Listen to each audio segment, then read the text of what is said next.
Magandang araw muli sa inyong lahat, mga kaibigan. Sa araw na ito ay isa na namang kwento ng pakikipagsapalaran at kababalaghan ang aking ihahatid sa inyo. Ito ay kwento ni Mark na isang guro mula sa isang paaralan sa lungsod ay lumipat ng pagtuturo sa isang malayong baryo sa probinsya ng Quezon.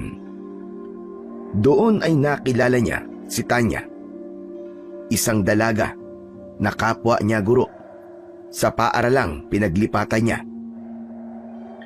Agad na nagkagusto sa kanya ang dalaga, dahilan para gamitan siya nito ng gayuma.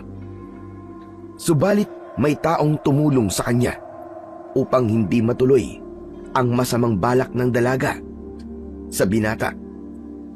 Isa na rito ay ang kanyang mag-aaral na si Buboy. Akala ni Mark ay yun na ang pinakamasamang mararanasan niya.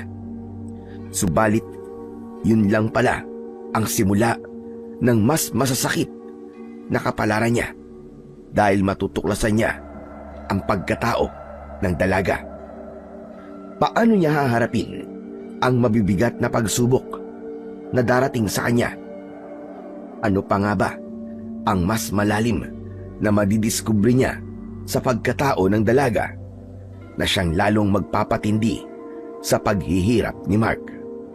Sino ang makakasama niyang tutulong sa kanya upang labanan ang kasamaan na bumabalot sa baryo Sapang? Malalaman natin ang sagot sa mga tanong na yan sa kwentong aking isasalaysay.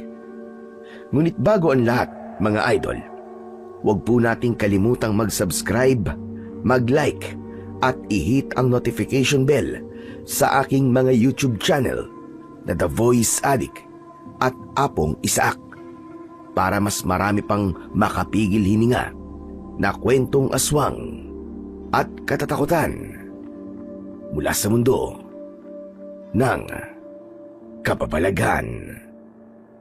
Umpisahan na po natin ang kwento. Magkahalong emosyon ang nararamdaman ko ngayon. Masaya ako, pero nakakaramdam din ng kalungkutan. Ilang taon akong nagserbisyo bilang isang guro sa paaralan na kung saan una akong nagturo.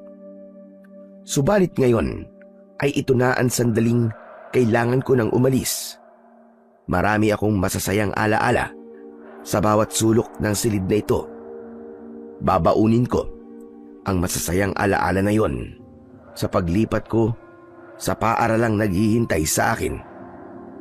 Ayoko mang umalis, subalit hindi ko na kayang makita at makasama pa si Samantha, ang dati kong nobya na ipinagpalit ako sa iba. Ang masakit pa, kapwa guro ko din sa paaralang ito ang ipinalit niya sa akin. Masakit sa loob ko na makita sila sa araw-araw na masaya sa kanilang buhay. Kasal na sila ngayon. Buntis na din si Samantha. Ako na lang yata ang hindi pa umuusad ang buhay. Dahil nga kasal na sila, tanggap na din sila ng ibang kaguro namin.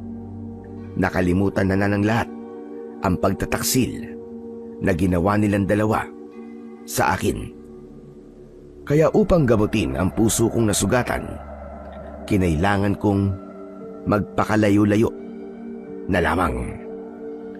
Kinabukasan, maaga pa ay gumising na ako. Ito na ang araw na pinakahihintay ko. Luluwas ako patungo sa bagong paaralan kung saan dito ko na lamang ipagpapatuloy ang serbisyo ko bilang isang guro. Kaunting gamit lamang ang aking dinala, yung kailangan ko lang. Dahil sa haba ng aking biyahe, hapon na nang nakarating ako dito sa probinsya ng Quezon.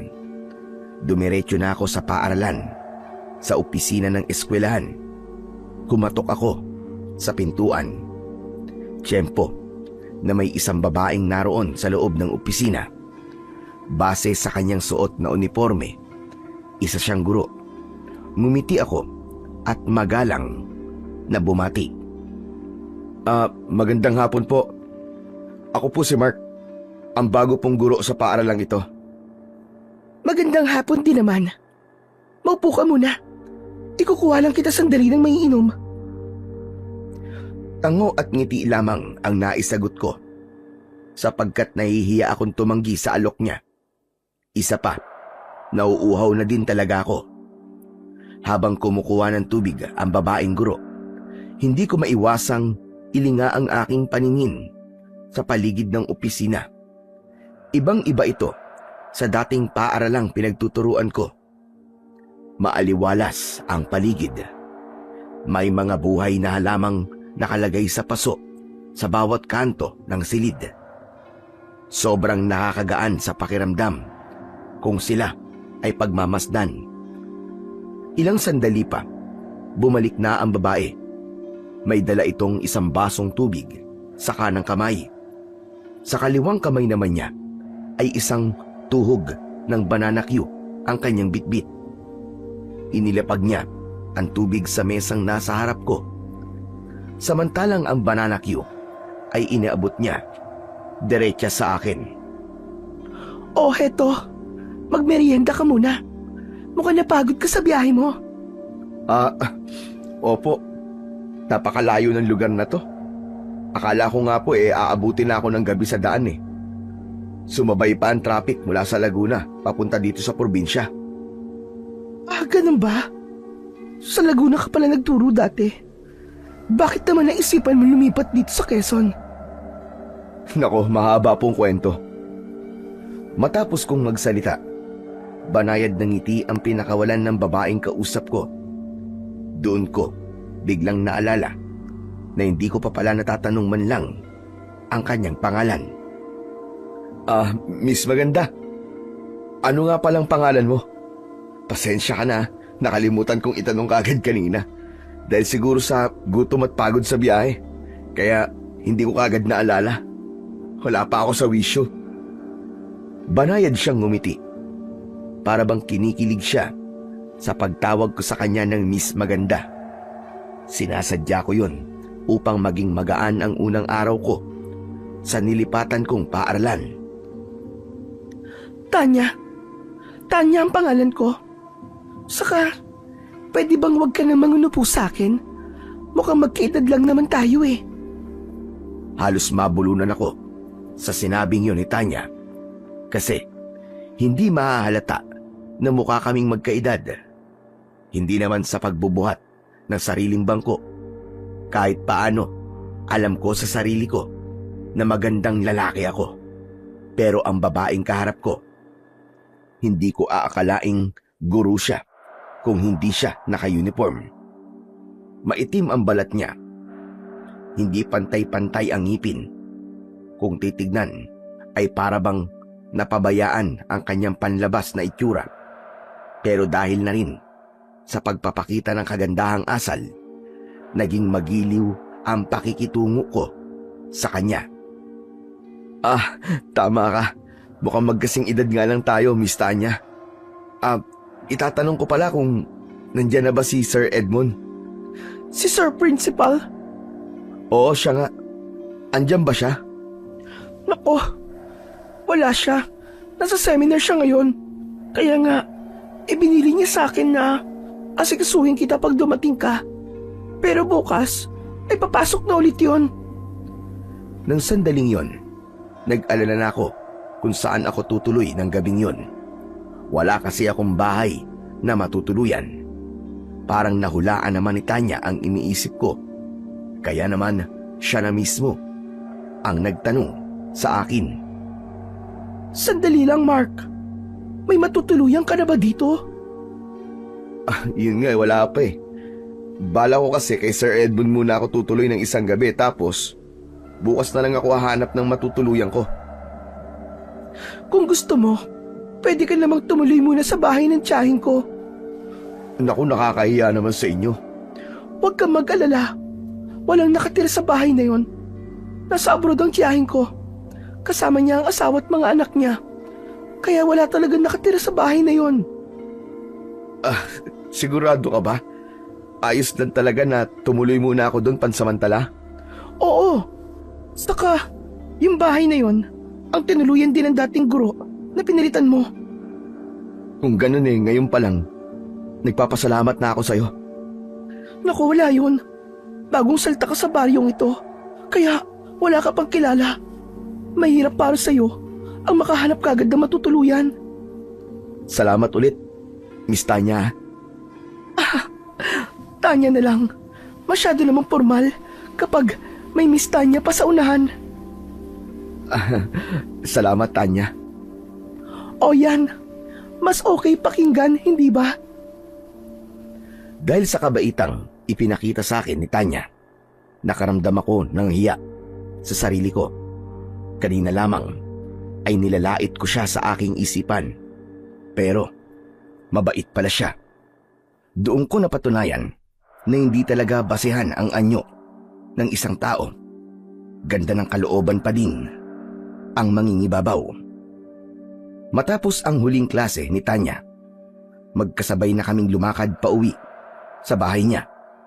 Ayon sa kanya, malapit lang sa kanilang bahay ang pansamantalang tutuluyan ko. Habang sa daan ay madami siyang ikinikwento at ibinahagi sa akin. Masayahin at mabait si Tanya. Sa ilang oras na nakilala ko siya, naging komportable na ako sa kanya. Nararamdaman kong tunay lahat ng ipinapakita niya sa akin. Maya-maya pa ay narating na namin ang sinasabi niyang bahay. Andito na tayo, Mark. Ito na ang bahay na sinasabi ko sa'yo. Salamat ulit, Tanya. Halika, pumasok na tayo sa loob para maipasok na natin ang mga gamit mo. Tanya, sigurado ka bang ayos lang talaga sa tiyahin mo? Nagamitin ko muna tong bahay? Oo nga, ano ka ba? Tinanong mo na sa akin kanina yan Kasi may gamit pa kasi dito Hindi ba sila magagalit kung gagamitin ko ang mga to? Hindi, basta ingatan mo lang. Siya nga pala, 3 kwarto sa bahay na to. Yung isa tambakan ng mamahalagang gamit nila. Nakalaki yun, kaya wala kang dapat alalahanin. Yung isa naman, silid yun ng anak ng tiya ko, kaya nandun din ang mga gamit nila. Yung isang silid, pinapagamit talaga yun sa mga bisita. Yun ang silid na gagamitin mo. May papag na higaan at may kabinet. Pwede mo magamit ang kabinet para lagyan ng mga gamit mo. Pagpasensyahan mo na lang ha. May kalumaan na ang lahat ng mga gamit dito sa bahay. Nako, ako nga ang dapat na humingi ng pasensya sa'yo Malaking abala na tong ginagawa ko sa'yo. Hindi, Mark. Masaya akong makatulong sa'yo. Kaya hindi ka kaabalahan sa akin. Hayaan mo. Kahit papaano mag-aabot na lamang ako ng upa sa pagtuloy ko rito. Naku, hindi na. Mas maigi nga na may nakatira dito para merong maglilinis na araw-araw. Ako lang din kasi naglilinis dito tuwing linggo Wala talaga akong masabi sa kabaitang ipinakita ni Tanya sa akin. Bagamat may kalumaan na nga ang bahay, maaari pa naman itong magamit. Kumpleto na lahat ng kailangan ko. May magagamit na lutuan, may higaan, may kabinet na lagayan ng damit. Kaya hindi na ako nagdalawang isip pa. Higit sa lahat, libre pa ang pagtira ko. Ngunit wala akong kamalay-malay na sa pagtira ko sa bahay na yon ay may magbabago sa buhay ko. Kinagabihan, nakaramdam ako ng kakaiba sa aking paligid. Nakakapanibago ang katahimikan ng gabing yon. Tanging ingay lang ng ibong panggabi ang naririnig ko. Wala ang nakasanayan kong ingay sa lungsod. Dahil doon, muli kong naramdaman ang sakit sa dibdib. Minsan ay bumalik sa alaala ko ang dahilan ng paglayo ko. Maya-maya pa ay may kakaibang ingay akong narinig sa labas ng bahay. Para bang pagaspas yun ng isang malaking ibon. Pagkatapos ay ang malakas na alulong ng aso. Gusto ko sanang silipin, ngunit Pinangunahan ako ng takot. Agad na tumayo ang balahibo ko. Naalala ko bigla ang kwento ng isang katrabaho ko. Sa mga liblib na lugar daw ay merong mga tinatawag na aswang. Kapag ganong umaalulong ang aso, posibleng may aswang daw sa paligid. Hindi ako naniniwala noon, pero ngayon, para bang gusto ko nang maniwala. Kaya nagtaklob na lamang ako ng kumot upang hindi gaanong marinig ang ingay sa labas. Paulit-ulit ang ginawa kong panalangin. Hindi pa din kasi tumitigil ang malakas na alulong ng mga aso. Hanggang sa may narinig akong yabag papalapit sa kwarto ko. Tinutungo ng yabag na yon ay ang bintana kung saan naroon ang papag kong higaan. Mabilis ang tibok ng puso ko ng mga sandaling yon. Inalis ko ang kumot na nakataklob sa aking katawan. Kinakabahan man, ay dahan-dahan akong lumapit sa bintana. Marahan kong tinanggal ang maliit na kahoy na nakatukod para buksan ang bintana. Hindi ko pa yon nabubuksan nang biglang may humatak nun mula sa labas. Napaurong ako dahil sa pagkagulat. Napaupo ako sa papag na higaan sa gilid nito. Pagtunghay ng ulo ko, naroon si Tanya sa labas ng bintana. Nakangiting nakatingin sa akin. Diyos ko, ikaw pala, Tanya. Akala ko kung ano na eh. Pasensya na. Nagulat ka ba? Natakot ka ba, Mark? Kanina pa akong kumakatok sa pinto mo. Hindi mo ba naririnig? Ganun ba? Akala ko talaga may aswang na sa labas ng bahay. Ano? Paano mo naisip na may aswang? Gawa kasi nung umaalulong na aso eh. Nako, yun ba? Aso lang ni Aling Iskayon. Ganun talaga yun kapag gabi. Kaya masanay ka na, Mark. Gabi-gabi ba na umaalulong yun? Oo. Ewan ko ba sa aso na yun? Ganyan siya palagi. Kwento-kwento kasi sa bayan namin. Kapag meron daw umaalulong na aso, may aswang daw. Naku, Mark. Huwag kang magpapaliwala sa ganun. Hindi totoo yun. Walang aswang. Teka nga. Talaga bang hindi mo ako papapasukin sa loob ng bahay? Dito mo na lang ba talaga ako kakausapin sa bintana? Naku, pasensya ka na, Tanya. Nawala sa isip ko. Sige na, pumunta ka na sa tapat ng pinto, lalabas na ako para mapagbuksan kita. Nang makaalis na si Tanya sa tapat ng bintana, isinara ko na ulit yun. Pagkatapos ay nagtungo ako sa pinto. Saka, pinagbuksan si Tanya. Bakit ka pala pumunta dito? Gabi na. Madilim na sa daan. Saka, baka mapagalitan ka ng nanay at tatay mo. Kasi, pinadalhan ka na lolo ko ng hapunan. Baka daw kasi hindi ka pa kumakain. Ganun ba? Naku, nakakahiya naman sa'yo at sa lolo mo. Naabala ko pa kayo. Pero tatanggapin ko na to ha. Hindi na ako tatanggi kasi tama ka. Hindi pa nga ako kumakain. Gutom na nga ako eh. Bala kong tiisin na lang sana ang gutom ko hanggang umaga. Alam ko naman na mahihiya ka magsabi. Kaya heto, nagkusa na ako. Tanya, salamat talaga ha. Sige, uwi ka na. Baka hinihintay ka na ng mga magulang mo. Wala na akong mga magulang, Mark. Patay na ang nanay ko. Ang tatay ko naman ay iniwan ako. Ang lolo ko na lang ang kasama ko sa bahay. Nakita ko ang pagbabago ng ekspresyon sa mukha ni Tanya.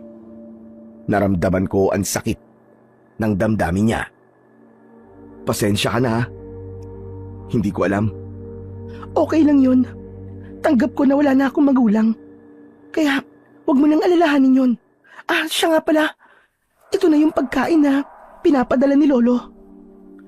Matapos maiabot sa akin ni Tanya ang bayong, ay agad ko yung binuksan.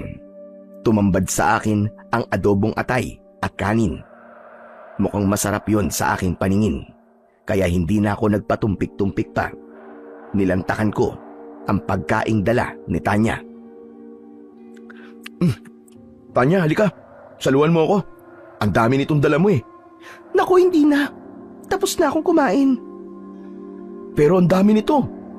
Yung matitira, pwede mo pang kainin bukas. Kung sa bagay. Grabe. Ang sarap ng luto ng lolo mo ah. May kakaibang lasa akong nalalasahan sa karne. Parang ngayon lang ako nakatikim ng ganito kasarap. Kasi libre, kaya panay ang puri mo. Huwag ka ngang OA. Ano ka ba? Totoo nga, masarap. Sus, huwag mo na nga akong bulahin. Pagkatapos kong kumain ng hapunan, umuwi na din kagad si Tanya. Dala-dala ang mga platong pinagkainan ko. Marahil sanhi ng kabusugan, kaya nakatulog kagad ako. Pagmulat ko ng mga mata, ay umaga na. Nagsimula na akong gumayak para sa unang araw ng pagpasok ko sa paaralan sa baryo ng Sapang. Kumuha ako ng tubig sa posong nasa gilid lamang ng bahay. Napangiti ako ng bahagya habang binobombahan ko ang tubig ng poso. Naisip kong nag-iba na talaga ng gusto ang buhay ko. Dati, papasok lamang ako sa banyo, pipihitin ko ang gripo, tutulo na ang tubig, at tapos makakaligo na ako. Pero ngayon, paghihirapan ko muna bago ako makaligo. Lumabas na ako pagkatapos maligo. Tuwalya lang ang tumakip sa pang-ibaba kong katawan. Samantalang wala akong suot na damit pang itaas dahil akala ko ay wala pa akong kasama sa bahay.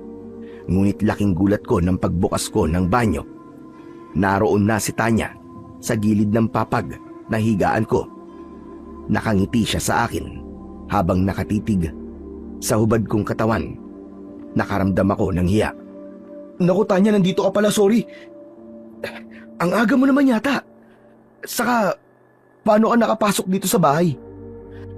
Kanina pa kasi ako makatok. Hindi mo ko naririnig. Kaya pumasok na lang ako. Oo nga pala, nakalimutan kong isara ang pinto nung kumuha ko ng tubig sa poso. Sige na, magbihis ka na. Para makakain na tayo. Nagdala ko ng almusal natin. Nagluto si Lolo ng sopas. Tanya, excuse me, lumabas ka muna para makapagbihis na ako. Ay, oo nga pala, pasensya ka na. Ihahanda ko ng almusal natin ha. Sumunod ka na kagad pagkatapos mo magbihis. Napapailing ako habang pinapanood ko siyang lumalabas ng aking kwarto. Napatanong tuloy ako sa sarili ko kung sinasadya ba niyang pumasok sa kwarto para makita ang hubad kong katawan o talagang inosente siya. Matapos siyang makalabas ng kwarto ko, inilak ko muna ang pinto. Baka kasi maisipan pa niyang bumalik. Mabuti na yung sigurado ko. Pagkatapos kong maigayak ang lahat ng mga kailangan ko, pumunta na ako sa kusina. Tulad ng inaasahan ko, naihanda na ni Tanya ang sopas. Magkasabay kaming kumain at pagkatapos nun ay magkasabay na din kaming naglakad papunta sa school. Habang nasa daan kami, panakanakay nagsasalita si Tanya. Nagtatanong siya ng mga ilang bagay tungkol sa akin, yung mga hindi gaanong personal. Sinasagot ko siya. Pero pagdating sa personal na buhay, ngumingiti lamang ako, lalo na pagdating sa buhay, pag-ibig. Ano ba, Mark? Bakit ba gumingiti ka lang dyan? May nobya ka bang iniwan sa inyo? Pwede bang huwag kong sagutin yan, Tanya? Ba't ayaw mong sagutin? Siguro may nobya ka na, no? Ayoko kasing pag-usapan ng tungkol sa bagay na yan eh. O sige, ikaw ang bahala. Huwag mo muna sagutin kung hindi ka komportableng pag-usapan. Napansin kong nagbago ang ekspresyon ng mukha ni Tanya. Kung kanina ay masaya ang aura nito, ngayon naman ay hindi ko mahulaan kung nadidismaya siya o nayayamot sa akin. Pero kahit ano pa yon, karapatan ko naman siguro na hindi ibahagi sa iba ang personal kong buhay, lalo na't bago ko pa lang siyang kakilala. Habang nasa daan kami patungo sa school, may kakaiba din akong napansin sa tingin ng mga taong nakakasalubong ko. Para bang may nais silang sabihin sa akin na hindi ko mawari. Subalit hindi ko nalang pinansin dahil iniisip kong bagong salta ako. Galing ako ng lungsod, kaya ganun sila kung makatingin sa akin. Pagdating namin sa school, nasa opisina ang principal. Agad akong lumapit sa kanya. Maayos naman siyang nakipag-usap sa akin. Matapos na maibigay niya ang assignment ko, nagtungo na ako sa magiging bago kong silid-aralan. Pati na ang hahawakan kong klase. Ngunit may isang bagay ang sinabi sa akin ni Sir Principal ang hindi mawala-wala sa isip ko. Mag-ingat ako sa taong nasa paligid ko, lalo na't bagong salta lang daw ako sa baryo na yon. Maraming kakaibang nilalang ang nabubuhay dito, kaya ingatan ko daw na huwag silang masasaktan o magagambala sa katahimikan ng kanilang buhay dahil baka pagsisihan ko ang paglipat ko ng paaralan. Yan ang mga katagang sinabi niya sa akin. Napapaisip tuloy ako kung tao ba ang tinutukoy niya o mga hindi nakikitang nilalang o mga maligno. Hoy Mark, ang lalim yata ng iniisip mo. Kanina pa ako nakalapit sa'yo. Hindi mo man lang ako napansin. Ha? Wala to. Medyo naninibago lang siguro ako sa bago kong paligid. Masasanay ka din. Teka, bakit narito ka nga pala? Wala ka bang klase ngayon? Meron. Dun sa kabilang silid ng klase ko. Napadaan lang ako dahil napansin kong tulala ka. Ayos ka lang ba, Mark? Ano ba sinabi sa'yo ni Sir Edmond? Paglabas mo sa opisina niya, parang wala ka na sa sarili mo. Wala. Ayos lang ako. Walang nabanggit na kahit na ano si Sir Edmond sa akin. Sadyang naninibago lang siguro ako. Sige na, Tanya, pumunta ka na sa klase mo. Baka mahuli ka pa. Saka magsisimula na din ang klase ko. Sige, mauna na ako. Kung may kailangan ka, narito lang ako, Mark. Pwede mo akong kausapin. Magkaibigan na tayo, di ba? At maaaring higit pa doon. Para akong nabulunan sa huling sinabi ni Tanya. Nasamid ako, kaya hindi ako nakapagsalita. Pero magiliw ang ngiti sa akin ni Tanya. Pero binawi niya rin yon. Biro lang yon. Ano ka ba? Akala ko kasi totoo na. Muli ay isang makahulugang ngiti ang pinakawala ni Tanya bago siya lumabas ng aking silid-aralan. Ako naman ay naiiling lang sa inaasal at sinabi niya sa akin. Hayagan ang pagpaparinig niya na para bang sinasabi niyang gusto niya ako kahit na isang araw pa lamang kaming magkakilala. Pagkaalis ni Tanya ay lumapit sa mesa ko ang isa kong estudyante. Nung una ay ayaw niyang magsalita. Nakatitig lang siya sa akin, pero nang ngumiti ako sa kanya, doon na siya nagsimula na umiling-iling. Hindi ko alam ang ibig sabihin ng pag-iling niya na yon, kaya napakunot ako ng noo. Bata, ano nga palang pangalan mo? Buboy po, sir. May kailangan ka ba sa akin? Wala naman po, sir. Pero may gusto lang po akong sabihin sa inyo. Ano yun? Dun po ba kayo nakatira sa bahay ng tiyahin ni Ma'am Tanya? Oo, Buboy. Bakit mo na itanong? Naku, sir. Umalis na po kayo dun. Delikado ka po dun, sir. Yung mga gwapong katulad niyo po, ang tipo po ni Ma'am Tanya. Diyos ko, ikaw na bata ka kung ano-ano sinasabi mo. Sir, totoo po ang sinasabi ko. Marunong po manggayuma yan si Ma'am Tanya, kaya mag-ingat po kayo sa kanya. Buboy, hindi totoo ang gayuma. Sige na, bumalik ka na sa upuan mo. Magsisimula na tayo ng klase. Pero sir, maniwala kayo. Totoo po ang sinasabi ko sa inyo. Umalis na po kayo sa bahay na yun habang may panahon pa. May alam po kung pwede niyong lipatan. May paupahang bahay po malapit sa bahay namin. Doon na lamang po kayo tumira. Sige Buboy, pag-iisipan ko ang sinabi mo. Sige na, maupo ka na. Sir, gawin niyo na po agad yun. Dahil para po yun sa kaligtasan niyo. Kung ayaw niyo pong matulad sa dating guro na tumira din po sa bahay na yun. Bakit Buboy? Ano ba nangyari sa kanya? Basta po sir, makinig na lang po kayo sa akin. Para hindi po kayo mapahamak. Pagkatapos na makipag-usap sa akin ng estudyante, ay bumalik na siya sa kanyang upuan. Tahimik na naupo. Kahit na ako ay naguguluhan sa sinabing yun ng bata, ay nagpatuloy lang ako sa aking ginawang pagtuturo. Umakto akong normal, kahit sa loob-loob ko ay naguguluhan ako. Maghapong tumakbo sa isip ko ang mga sinabi ni Sir Edmond at ng batang si Buboy. Gusto sanang sumabay ni Tanya sa akin pauwi ng bahay, pero nagdahilan na lang ako na may dadaanan pa sa tindahan, kaya pinauna ko na siyang umuwi. Habang naglalakad ako, sumabay sa akin ang batang si Buboy. Kinuha ang mga librong dala ko, saka nagpatuloy kami sa paglalakad. Pero dahil sa maliit ang katawan nito, hindi ko na siya hinayaang dalhin pa ang aking mga libro. Buboy, ako na lamang ang magdadala nito. Kaya ko na to. Saan ka ba umuwi? Malapit po kinakapitan ng bahay ko. Yung sinasabi ko pong paupahan sa'yo, kinakapitan po yun. Biglang nabuhayan ako ng loob pagkarinig ko sa sinabing yun ni Buboy. Kasi mas ligtas nga naman ako kung doon ako titira. Pwede mo ba akong samahan doon, Buboy?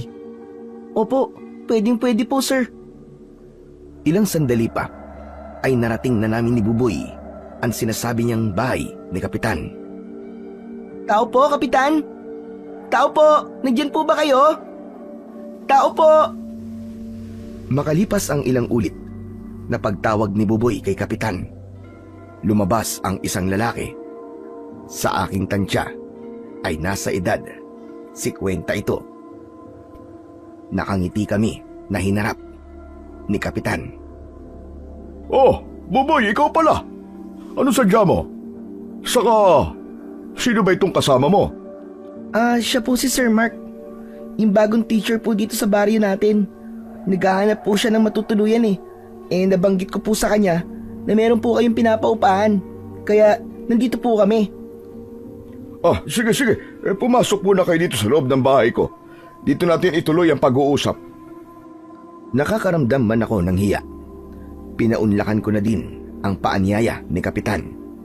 Pumasok kami ni Buboy sa loob ng bahay. Saglit lamang at ikukuha ko kayo ng merienda at tubig na maiinom. Naku, wag na po Kapitan, nakakahiya naman po sa inyo. Masanay ka na dito sa amin. Sa probinsya ay ganito talaga. Bahagi ito ng pakikipagkapwa-tao namin. Saka, mukhang gutom na din itong si Buboy. Tama ba ako, Buboy? Opo Kapitan, gutom na po talaga ako. Bagya akong napakamot sa ulo sa sinabi ni Buboy. Hindi talaga maitatago ng isang bata ang totoong nararamdaman niya. Habang abala si Kapitan, nilinga ko ang buong bahay niya.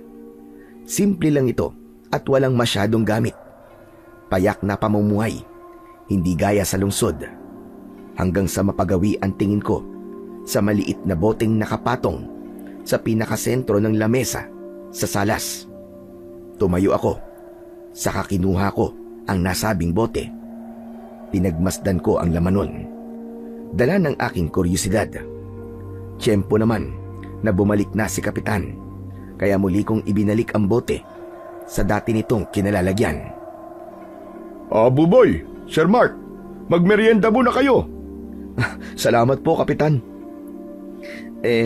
Kapitan, tungkol po sa sadya ko po sa inyo. May bakante po ba sa pinapaupahan yung bahay? Ang totoo ay may isa pang bakante sa paupahan ko.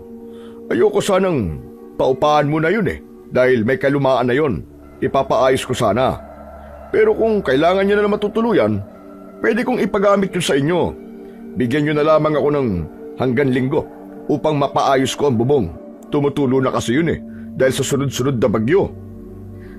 Nako, kung ganun po, wag na po. Ipaayos niyo na po muna. Maaari pa naman akong tumira sa bahay ng tiyahin ni Tanya Doon ka kamo nakatira? Sa bahay ng tiyahin ni Tanya? Opo, Kapitan. Nako, ngayon pa lang ay lumipat ka na dito sa akin. Dito ka na muna sa bahay namin tumuloy hanggang Linggo, habang ipinapaayos ko yung lilipatan mo. Delikado ang buhay mo doon. Pero Kapitan, mabait naman po si Tanya. Palagi niya nga po akong inaasikaso Hindi totoo mabait ang Tanya na yan. Pakitang tao lamang yan, maniwala ka sa akin. Dahil kami ang nakakakilala sa babaeng yon. Aba, ilang ulit na nga naming ipinitisyon na mawalan ng lisensya yan sa pagtuturo, pero palagi na lamang nakakalusot. Kaya hinayaan na lang namin, pero maingat ang lahat ng taga-baryo sa pakikisalamuha sa kanya at sa lolo niya. Bakit naman po, Kapitan? May nagawa po ba silang hindi ka nais-nais sa mga taga-baryo? Kilalang magaling sa gayuma ang nanay ni Tanya. Ang ama naman niya ay nagtatago dahil tinutugis ng mga tao. Po? Hala, bakit naman po? Ayon sa aking ama, ang tatay ni Tanya ay may lahi daw na aswang. May lahing aswang? Oo, Mark. Kaya malamang si Tanya ay isang aswang din. Kung ganun po, isa siyang aswang na may kakayahan sa panggagayuma. Talaga po bang meron pang ganyan sa panahong to? Baka naman po chismis lang yun. Hindi yan basta isang chismis lang. Totoo mga sinasabi ko sa iyo. Gusto mo ba ng patunay? Opo, syempre. Nasaan po ang patunay? Kinuha ni Kapitan ang boteng nasa sentro ng lamisita. Saka iniabot yun sa akin. Kahit na nagtaka ko, tinanggap ko ang boteng iniaabot ni Kapitan sa akin. Yan. Yan ang makapagpapatunay. Ano po bang laman ito? Lana. Lana ang tawag dyan dito sa amin sa probinsya. Kapag may aswang na nasa paligid, kumukulo ang langis na yan. Kapag walang aswang sa paligid, kalmado lamang ang langis na yan. Kapitan, hindi pa din po ako makapaniwala sa mga sinasabi niyo sa akin. Talagang ganyan dahil tagalungsod ka. Kaya hindi mo mapaniwalaan kagad. Pero kapag ikaw mismo ang nakasaksi sa mga sinasabi ko sa'yo, tiyak maniniwala ka rin. Kaya ganito ang gawin mo. Makinig kang mabuti. Pag uwi mo mamaya sa bahay na tinutuluyan mo, dalhin mo ang boteng ito. Siguradong pupunta ang kanita niya doon mamaya. Sa gandang lalaki mo na yan, aba, tiyak na magugustuhan ka nun. Kaya nga puro kabaitan ang ipinapakita niya sa'yo.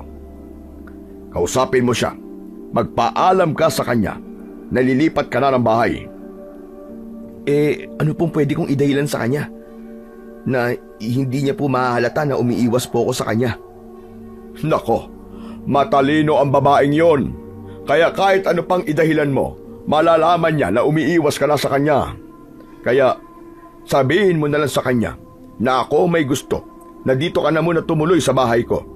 Hindi na yun magtatanong ng kahit na ano sa'yo. Basta't kapag inalok ka niya na kahit na anong pagkain, huwag kang kakain ha. Tandaan mo lahat na sinasabi ko sa'yo. O sige na, umuwi ka na. Kunin mo na muna ang mga gamit mo. Kapag kumagat ang dilim na wala ka pa, pupuntahan kita doon. Kaya tandaan mo ang lahat ng sinabi ko sa'yo. Opo, Kapitan. Tatandaan ko po. Pagkatapos na maibilin lahat ni Kapitan ang mga dapat kong malaman, umuwi na ako ng bahay. Pagdating ko doon, naabutan ko si Tanya na naghihintay sa akin. Nakatayo sa labas ng pinto. Kakaiba ang tingin niya ngayon kumpara nung nakaraang araw. Kaya mas iniingatan ko ang bawat kilos ko. Saan ka nga pala nanggaling, Mark? Bakit kayong ka lang umuwi? May binili lang ako. Saka medyo napahaba ang kwentuhan namin ni Buboy yung estudyante ko. Kaya ngayon lang ako nakauwi. Ganun ba? Pero bakit nakita kita na pumasok sa bahay ni Kapitan kanina? Anong ginawa mo sa bahay niya? Yun ba? Napadaan lang kami ni Buboy doon. Huwag ka na nga magsinungaling sa akin. Masamang magsinungaling. Ang totoo niyan, Tanya, sinadya ko talaga si Kapitan. Sabi kasi ni Buboy na may paupa ang bahay daw yun. Kaya pumunta ako. Bakit ka pa aalis dito? Di ba sinabi ko naman sa'yo na pwede kang tumira sa bahay na ito hanggang gusto mo? Nakakahiya kasi sa inyo ng lolo mo eh. Saka, teka nga Tanya, paano mo nalaman na nagpunta ako sa bahay ni Kapitan?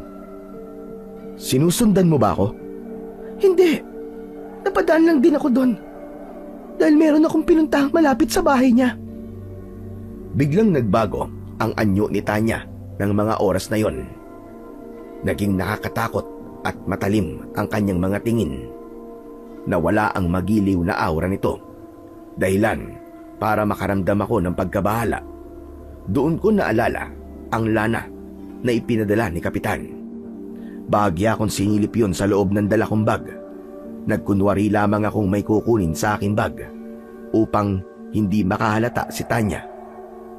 Nanginig ang tuhod ko nang makita ko ang malakas na pagkulo ng lana sa loob ng bote.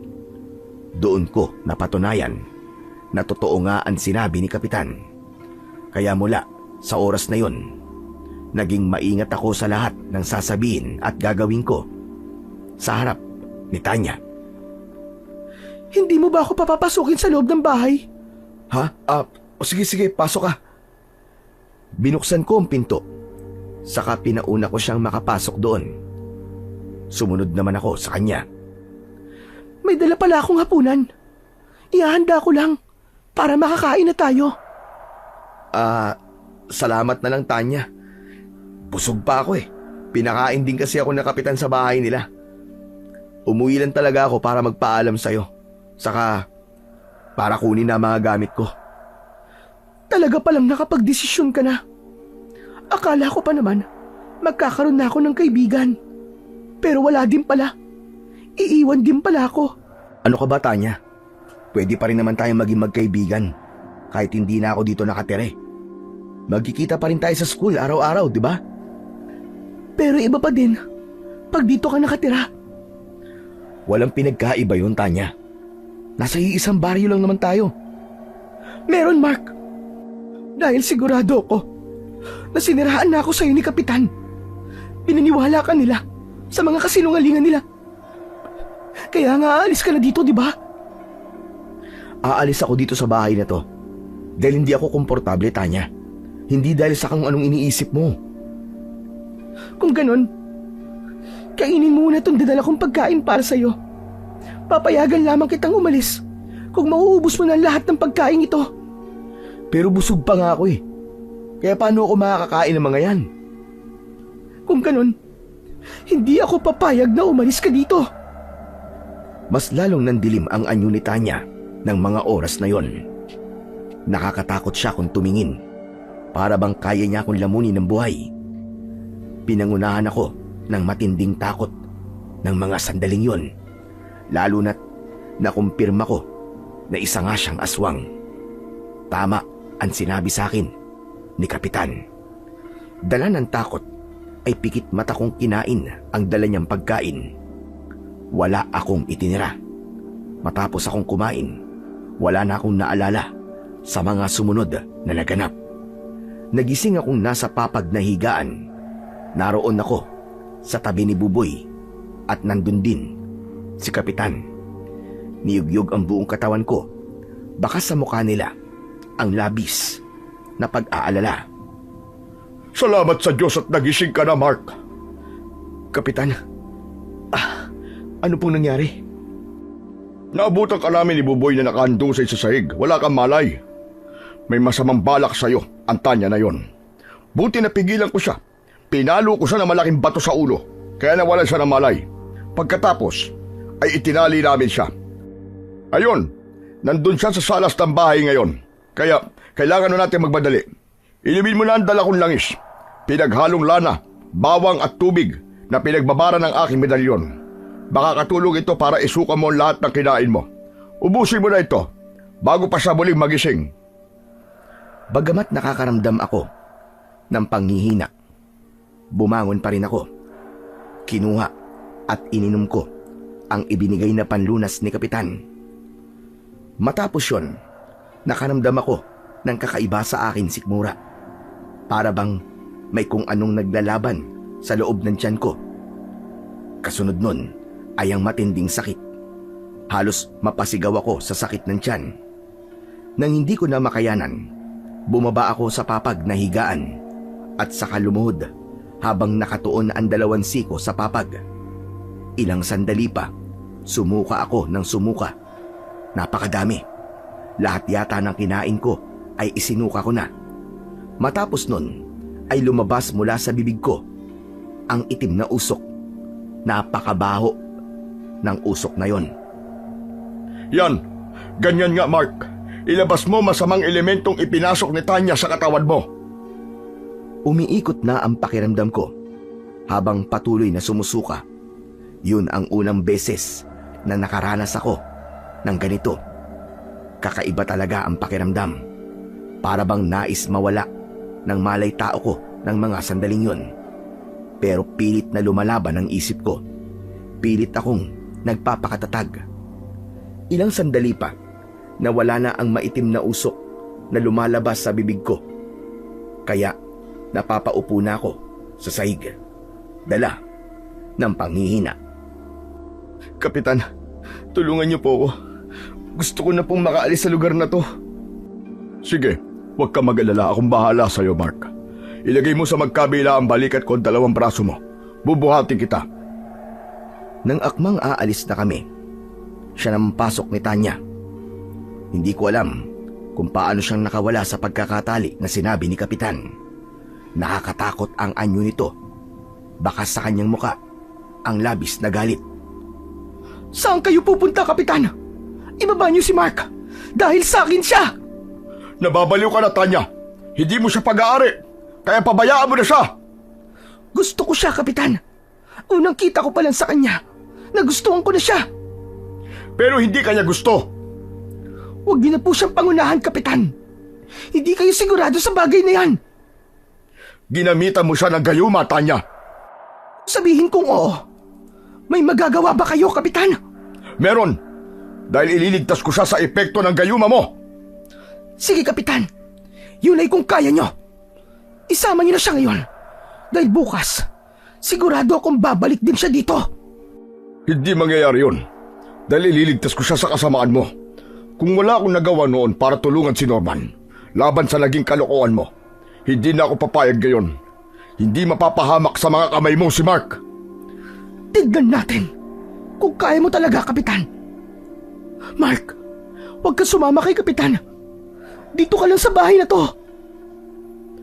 Parang alingaw-ngaw sa tenga ko ang boses na yon ni Tanya. Kahit na lumalaban ang isip ko, sumasang-ayon sa kanya ang katawan ko. Kaya bumalik ako sa papag na higaan. Saka muli akong nahiga doon. Pinanood ko sila sa kanilang pagtatalo. Kahit sinasabi ng utak ko na tumakas na, ayaw namang gumalaw ng katawan ko. O ano? Kita niyo na, Kapitan? Gusto ko ni Mark dahil sumusunod siya sa mga sinasabi ko.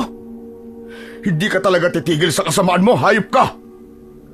Nang sandaling yon, nakita kong hinubad ni Kapitan ang kanyang medalyon.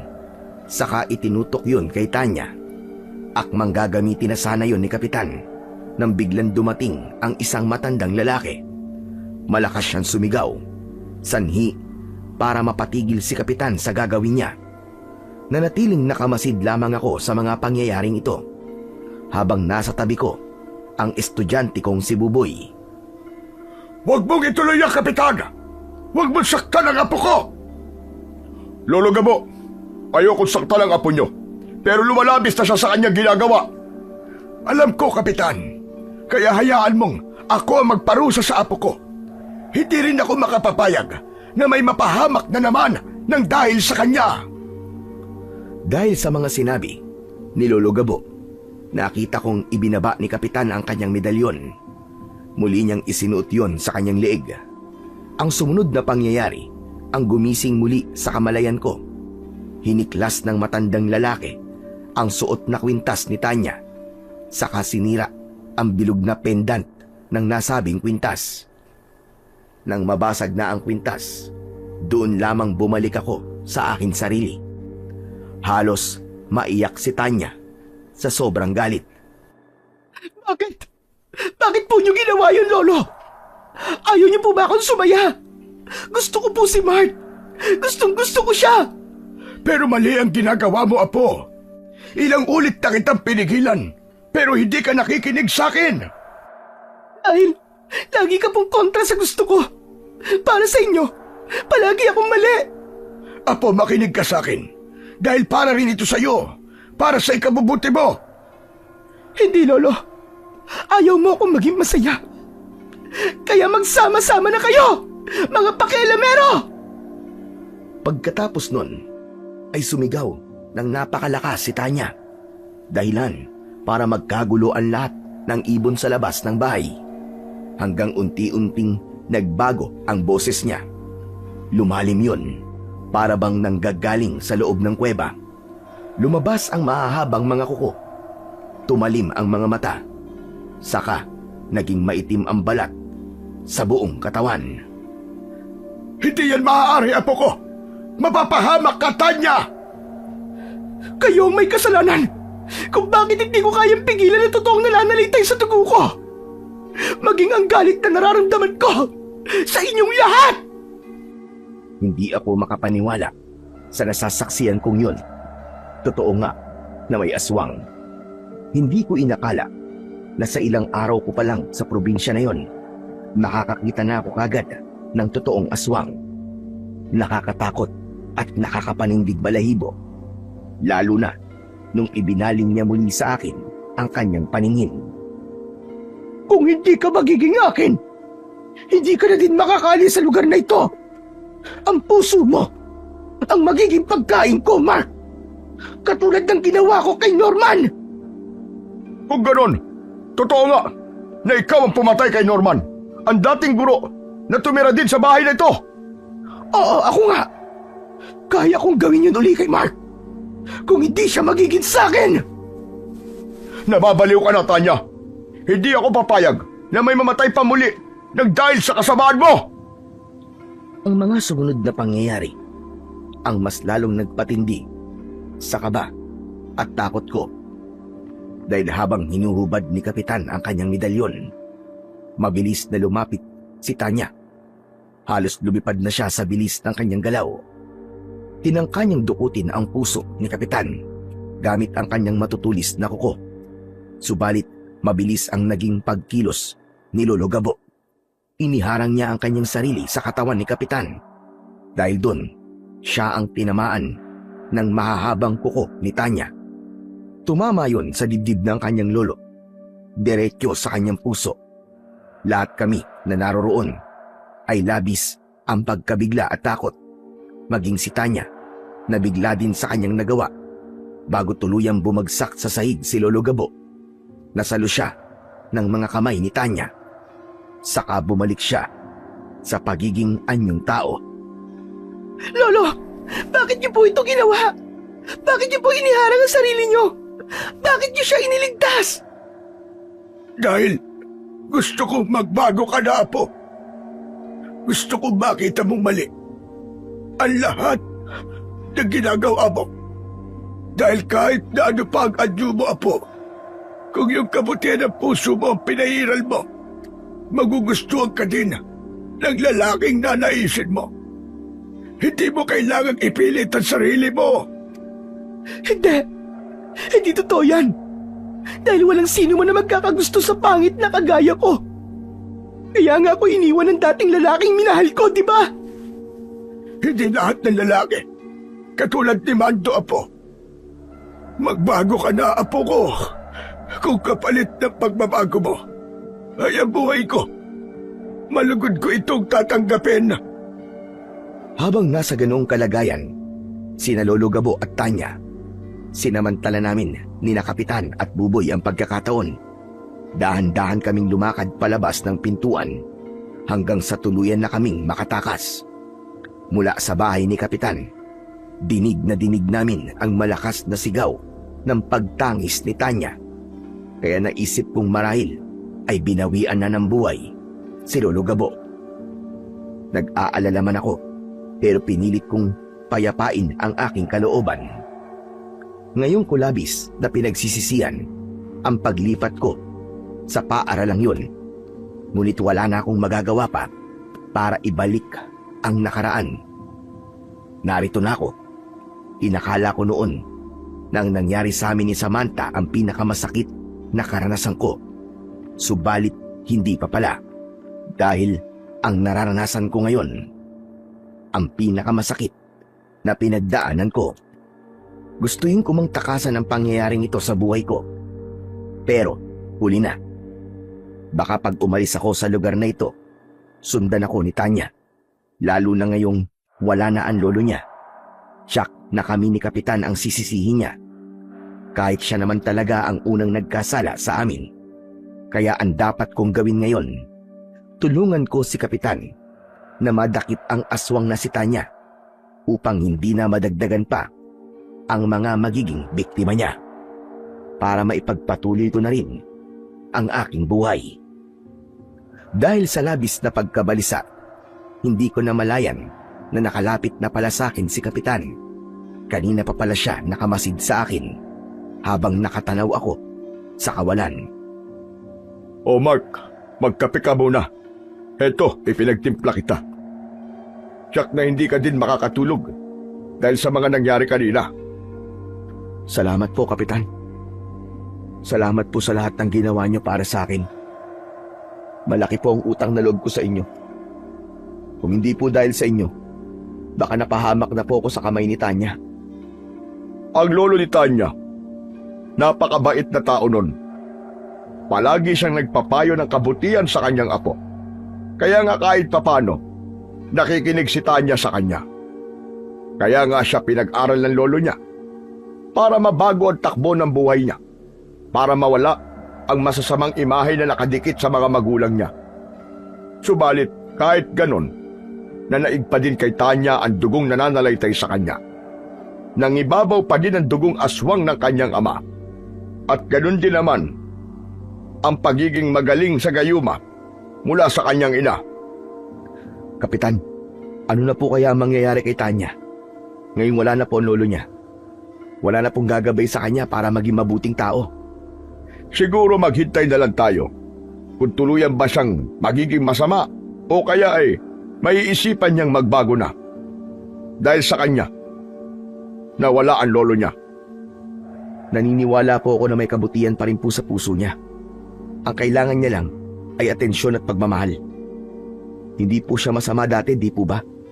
Naging masama lang siya nung nabigo siya sa pag-ibig. Tama ka. Niloko siya ng dating nobyo niya.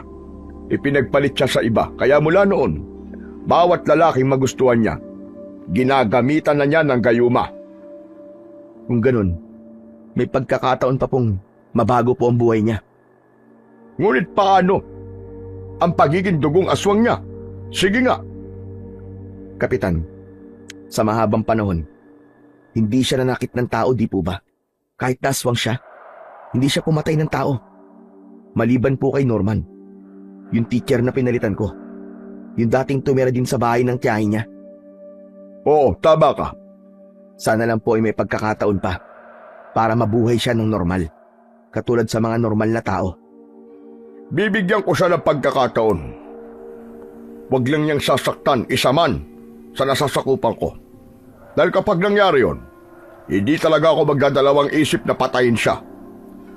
Nauunawaan ko po kayo, Kapitan. Subalit, lahat ng nilalang ay may pagkakataong magbago at mabuhay. Kaya salamat po ngayon pa lang sa pagkakataong pong ibibigay niyo para kay Tanya. Napakabait mo, Mark. Kahit namuntik ka na mapahamak dahil kay Tanya, nagawa mo pa din siya patawarin. Nagagawa mo pa din magbigay ng pagkakataon sa kanya. Yun ay dahil nauunawaan ko po ang sakit na nararamdaman niya. Minsan na din po ako nabigo sa pag-ibig. Niloko din po ako at ipinagpalit sa iba. Ano? Sa gandang lalaki mong yan, ipinagpalit ka pa sa iba? Hindi yata ako makapaniwala sa sinasabi mong yan. Totoo po yung, Kapitan.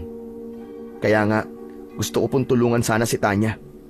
Hindi ko lang po alam kung paano ko gagawin yon. Sabay pa kaming napabuntong hininga ni Kapitan dahil kahit na anong isip ang gawin namin, hindi namin alam kung paano matutulungan si Tanya. Ang totoo, masaya ko nung unang nakita ko siya kasi naging mabait siya sa akin. Yun ang tumatak sa isip ko, hindi ang masamang nangyari. Kaya nga umaasa ako na may pagkakataon pa para makapagbago siya. Sa ganun, maituloy na namin ang aming pagkakaibigan dahil yun lang talaga ang kaya kong ibigay sa kanya. Hindi dahil sa panlabas na anyo niya, kundi dahil masakit pa ang puso ko, dala ng nakaraang kabiguan sa pag-ibig. Naubos mo na ba ang kape mo? Opo, Kapitan. O sige, magpahinga ka muna. Eto, naihanda na ng asawa ko ang silid na tutulugan mo. Kahit dito na lang po ako sa labas ng salas, ayos lang po sa akin, Kapitan.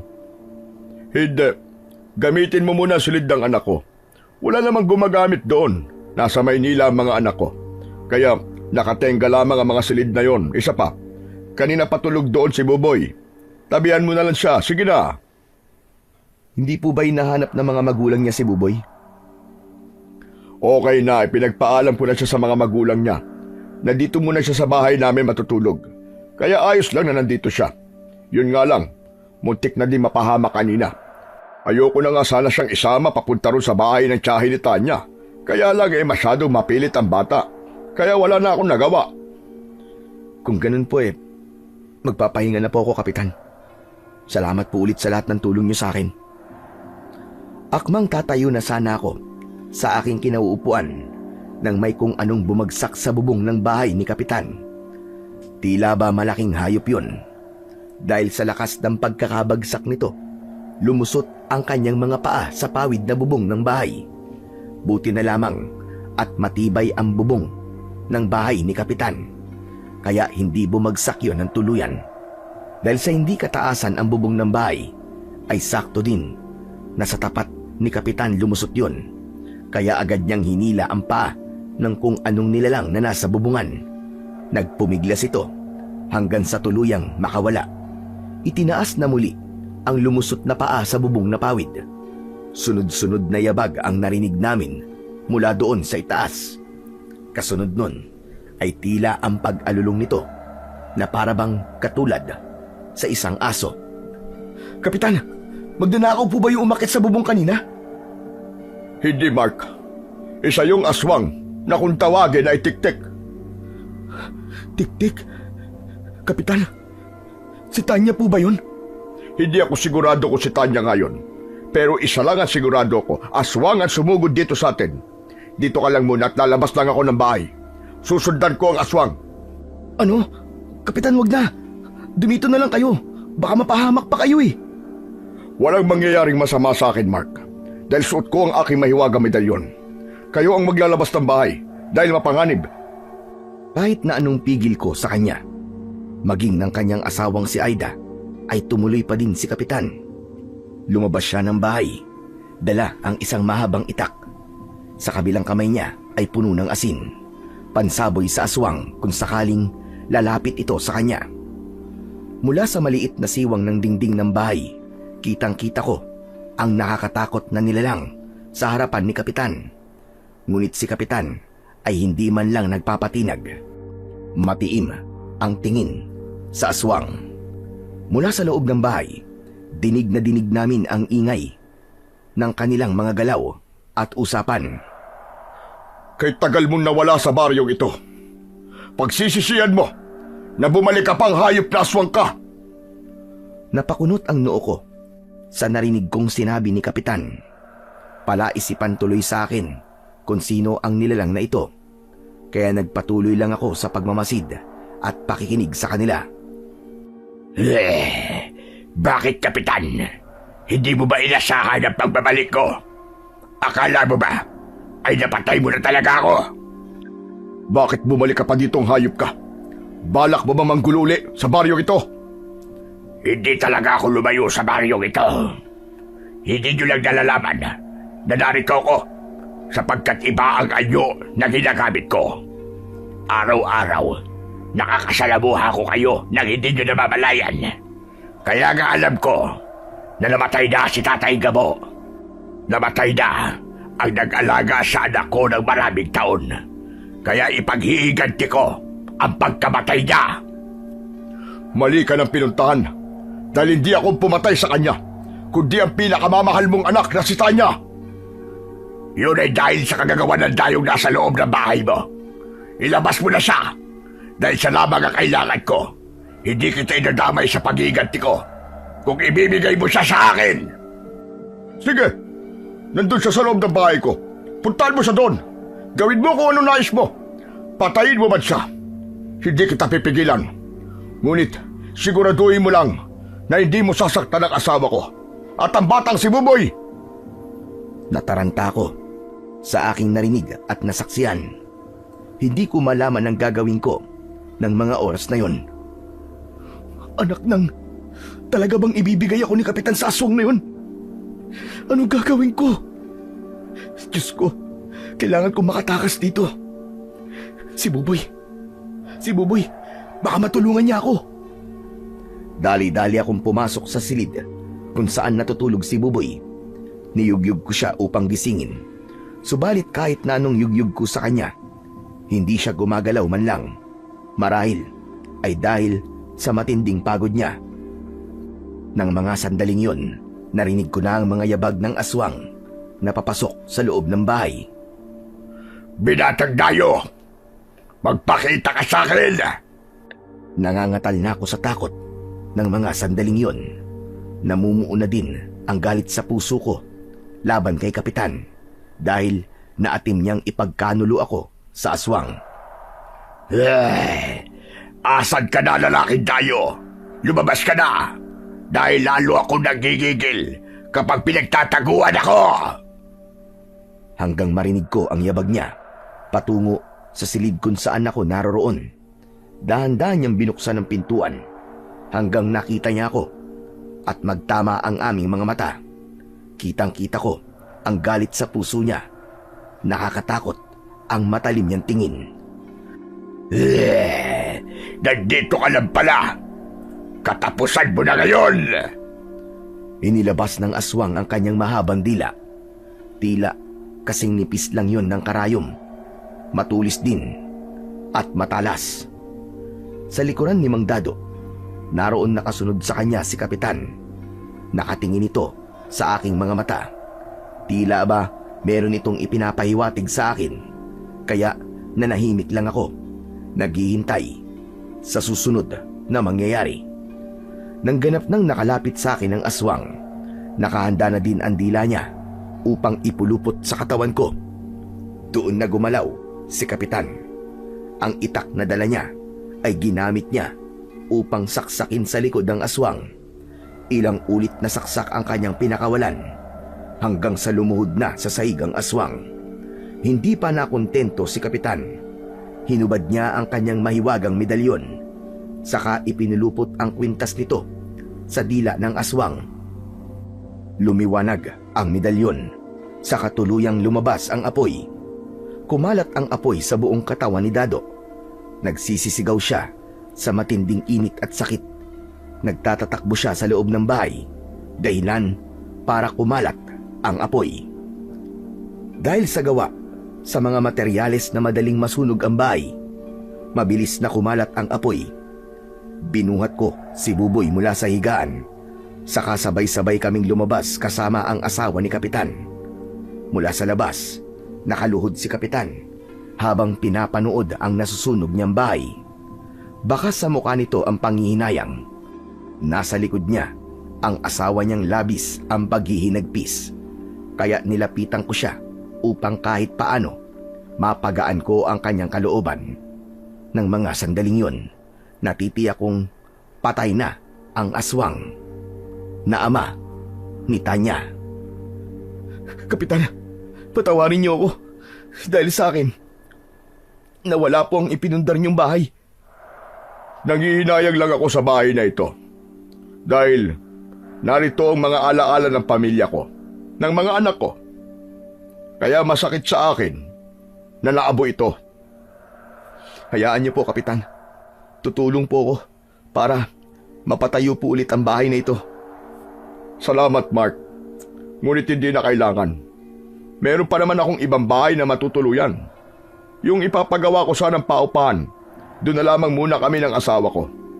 Pwede ka din muna tumira, kung ayos lang sa'yo.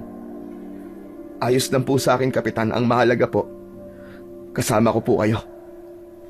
Talagang kailangan kasama mo ako palagi, Mark, sapagkat hindi pa tapos ang problema. Si Tanya, malamang sa mga oras na to, alam na niya ang nangyari sa tatay niya. Kaya nasisiguro kong babalikan ka niya, Mark. Tiyak na tutugisin ka niya. Pero wala po akong kasalanan sa kanya o kahit sa tatay niya. Paano mo ipapaliwanag sa kanyang bagay na yan? Sige nga, tatanggapin kaya niya ang mga ipapaliwanag mo? 2 buhay na sa pamilya niya ang nawala. Si Lolo Gabo at ang tatay Dado niya. Ang paniniwalaan niya lang sa ngayon ay ang damdamin niya. Natitiyak ko ang bagay na yan. Tama ang mga sinabi ni Kapitan. Hindi na nga talaga madadala sa simpleng paliwanag lamang ang mga nangyari. Kapitan, ano pong gagawin ko? Hindi ko din alam, Mark. Ang mabuti pa ay maghintay na lamang tayo sa susunod na gagawin ni Tanya. Nasa kanya ang pagpapasya. Kung pipiliin niya pa din ba ang magpakasama o magpapakabuti na, siya lamang ang makakasagot sa tanong na yan. Kasabay ng aming pagdadalamhati ay ang malalakas na kulog at kidlat na pinapakawalan ng langit. Tila ba nararamdaman din ito ang kalungkutang nararamdaman namin? Doon ako lalong nakaramdam ng awa para kay Kapitan at sa asawa niya. Hindi nila ako kaano-ano. Hindi din nila ako kadugo. Pero pinoprotektahan nila ako ng gusto. Inaalagaan at halos ialay na nila ang kanilang buhay para sa akin. Labis akong nagpapasalamat sa kabaitan nila. Hindi ko kayang tumbasan ang lahat ng yon, kundi ang suklian din ang kabutihan nila. Tutulong ako para magawa ang bahay nila. Hindi ko sila iiwan hanggang hindi pa sila nakakabangong muli. Yan ang ipinangako ko sa sarili ko. Maya-maya pa ay bumuhos na ang malakas na ulan. Tumakbo kami sa isang malaking puno na nasa gilid ng nasusunog na bahay. Sumilong kami pansamantala upang kahit paano ay hindi kami mabasa ng ulan. Nang mga oras na yon ay dumating na din ang mga magulang ni Buboy. Mula sa kanilang bahay, dinig na dinig pala nila ang ingay ng pakikipaglaban ni Kapitan sa aswang. Kaya napasugod silang mag-asawa. Kapitan! Kapitan, nasan po ang anak ko si Buboy? Ligtas po ba siya? Oo, Castor. Ligtas si Buboy, huwag ka mag-alala. Salamat sa Diyos. Akala ko napahamak na ang anak ko eh. Hindi ko pababayaan mapahamak ang anak mo, Castor. Lalo na at nasa poder ko siya. Nakapanghihinayang lang dahil wala na ang bahay ko, Castor. Kung ganun ho eh, tayo na po muna sa bahay. Doon na po kayo magpalipas ng gabi. Mababasa po kayo ng ulan dito. Hayaan niyo po. Tutulong po ako sa pagtatayo muli ng bahay niyo. Salamat, Castor. Maraming salamat talaga. Habang nag-uusap si Kapitan at si Mang Castor, nakikinig lang ako sa kanila. Naisip kong mababait nga talaga ang mga tao sa baryong yon. Handang tumulong sa kapwa sa panahon ng pangangailangan. Sayang lang at may naninirahang may kakaibang lahi sa lugar na yon. Lahi ng aswang at ng gagayuma. Habang naglalakad kami, ay napadaan kami sa isang malaking puno. Isang pamilyar na tao ang nakita kong nakatayo doon. Nagmamasid sa aming mga galaw. Nagtama ang aming paningin. Hindi ako maaaring magkamali sa nakita ko. Puot at galit yon mula sa mga mata ng taong yon. Si Tanya. Siya ang taong yon. Dahil doon ay bumangon ng kilabot at takot sa buong katawan ko. Kaya naman, nilingon ko si Kapitan at tinabig ang kanyang braso. Ano yun, Mark? Narito po si Tanya, Kapitan. Ayun, oh. Baka sa mukha ni Kapitan ang pag-aalala nang marinig ang pangalan ni Tanya. Kaya tumigil ito sa pagakbang at humarap sa akin. Nasaan siya? Saan mo siya nakita? Doon po, Kapitan. Itinuro ko kay Kapitan ang lugar kung saan ko siya nakita. Ngunit nakapagtataka na wala na siya doon. Hindi ko napansin kung saan na siya nagpunta. Saan, Mark? Hindi ko siya nakikita sa lugar na itinuro mo. Pero Kapitan, nandun lang po siya kanina, maniwala kayo. Kung ganun, ay nagmamanman na siya sa mga kilos natin. Kailangan na nating magmadali. Bilisan niyo maglakad para makarating na tayo sa bahay ni Castor. Tiyak kung hindi titigil si Tanya hanggat hindi niya ako napapatay. Gaganti siya at yun ang kailangan kong pagandaan. Ikaw naman, Mark, natitiyak kung babalikan ka din niya. Aangkinin ka niya. At kung hindi ka niya makuha, tiyak, papatayin ka niya. Mabilis ang bawat hakbang namin. Nang mga sandaling yon, hindi na namin inalintana ang ulan at madilim na daan. Kahit natatapilok ako sa daan, tuloy lang ako sa pagakbang dahil yun lang ang paraan upang pare-parehong maligtas ang mga buhay namin. Kinabukasan, mabilis na kumalat sa buong baryo ang pagkamatay ni Lolo Gabo at ni Dado. Gayon din ang paglantad ng kapangyarihan ni Tanya bilang aswang. Marami ang natakot. May mga magulang na pumunta sa school upang magreklamo. Gumawa sila ng petisyon upang hindi na payagang makapagturo pa si Tanya. Ngunit kahit na hindi na gawin yun ng mga magulang, natitiyak kong hindi na rin tutuloy sa serbisyo si Tanya dahil wala na siyang mukhang maihaharap pa sa mga tao. Ilang gabi na akong hindi nakakatulog. Iniisip ko kung paanong naging ganito ang buhay ko. Ilang araw pa lang akong narito sa lugar na ito. Napakarami na talagang nangyari. Hindi ko lahat yon mapaniwalaan. Hindi ko maiwasang mapaluha dahil sa labis na hinanakit. Dahil sa hindi pa naaayos ang buhay ni Kapitan. Kaya dito muna kami tumutuloy sa bahay ni Nabuboy. Umiiyak po ba kayo, sir? Ha? Hindi, Buboy. Sige na, matulog ka na. Mula sa pagkakahiga ay bumangon si Buboy. Pagkatapos ay tinitigan ako. Umiiyak ka po, sir. Huwag niyo na pong itanggi. Nakikita ko po ang luha niyo. Nasasaktan lang ako sa mga nangyayari sa buhay ko, Buboy. Ilang araw pa lang ako sa lugar niyo. Pero yung mga nangyari sa akin, parang katumbas na ng buong buhay kong paghihirap. Huwag po kayong mag-alala, sir. Matatapos din po ang lahat. Pamilya po ang turing namin sa inyo. Kaya hindi po namin kayo pababayaan. Kung hindi ako umalis sa school na pinanggalingan ko, hindi sana ito mangyayari sa akin. Nagsisisi na po ba kayo, sir? Oo. May bahagi ng pagkatao ko ang nagsisisi. Subalit sa kabila nun, sinasabi ng isip at puso ko na ginisto ko ito eh. Kaya dapat maging matapang ako. Alam niyo po, sir, palagi pong sinasabi ng tatay ko sa akin na lahat daw po ng mga nararanasan natin sa buhay ay may dahilan. Baka ganun din po sa inyo, sir. Baka po may dahilan. Kaya po nangyayari po ito sa inyo. Alam mo, Buboy, hindi ko alam kung talaga bang 10 taong gulang ka pa lamang eh. Para kasing matanda ka na kung magsalita. Siguro po dahil namulat po ako sa kahirapan dito po sa probinsya namin. Saka namulat po ako sa mga kakaibang mga nangyayari sa paligid ko. Kaya po ako naging ganito, sir. Sana magkaroon din ako ng anak na kagaya mo balang araw. Paano po kayo magkakaanak? Sabi niyo po wala pa po kayong girlfriend.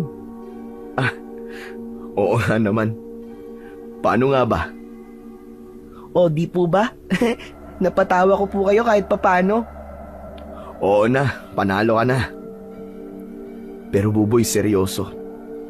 Nagpapasalamat ako sa inyo, kay Kapitan, at sa lahat ng tumutulong sa akin ngayon. Utang ko sa inyo ang buhay ko. Nagpapasalamat ako kasi patuloy niyo akong pinoprotektan hanggang ngayon. Pero sir, Meron lang po sana akong tanong sa inyo. Ano yun, Buboy? Paano po kaya makakalaban si Kapitan kay Teacher Tanya kung wala na pong medalyon niya? Ilang araw na din pong pabalik-balik si Kapitan sa nasunog niya pong bahay. Sinusubukan niya pong hanapin ang medalyon. Pero hindi pa din po niya nakikita. Oo nga, no? Kasamang nasunog yun sa bahay nila. Paano nga kaya? Kung sumugod si Tanya dito tapos manggulo sa atin. Paano na siya lalabanan ni Kapitan? Nag-aalala po ako sa pwedeng gawin ni Teacher Tanya sa atin. Sa ngayon, tahimik lang siya. Pero malay po natin kung may pinaplano na pala siya laban sa atin. Tulad ni Buboy, ay nag-aalala din ako. Kaya mag-uumaga na, hindi pa din ako dinadalaw ng antok. Kaya naisipan kong pumunta sa labas ng bahay. Tahimik ang gabi, na tila ba walang anumang nangyari nang nagdaang mga araw. Maririnig mula sa loob ng bahay ang malakas na simoy ng hangin. Nahiga ako sa mahabang upuang kawayan, umaasa na dito ay makakatulog na ako. Subalit, hindi pa din tumitigil ang mga tumatakbo sa isip ko. Marami ding tanong ang gumugulo sa akin. Hanggang maya-maya ay may narinig akong kaluskos ng ingay sa labas ng bahay ni Nabuboy. Kasunod nun ay ingay ng mga manok mula sa kanilang kulungan sa gilid ng bahay. Bumangon ako sa pagkakahiga. Saka pumunta ako sa maliit na siwang ng dingding. Mula sa labas ng bahay, kitang-kita ko si Tanya. Naroon siya sa harap ng kulungan ng mga manok. Hanggang sa unti-unting nagbago ang anyo niya. Naging katulad siya ng anyo noong gabing napatay niya si Lolo Gabo. Nakakatakot at nakakapangilabot. Matapos siyang magpalit ng anyo, isa-isa niyang hinuli ang alagang manok ni Nabuboy, saka isa-isang pinatay at kinain. Nang makaubos na siya ng 3 manok, saka lamang siya tumigil. Pagkatapos manginain, ay naging isang napakalaking ibon siya. Saka siya lumipad at tuluyang umalis sa lugar na yon. Matapos kong masaksiyan ang lahat ng yon, tulala akong nagbalik sa upuang kawayan.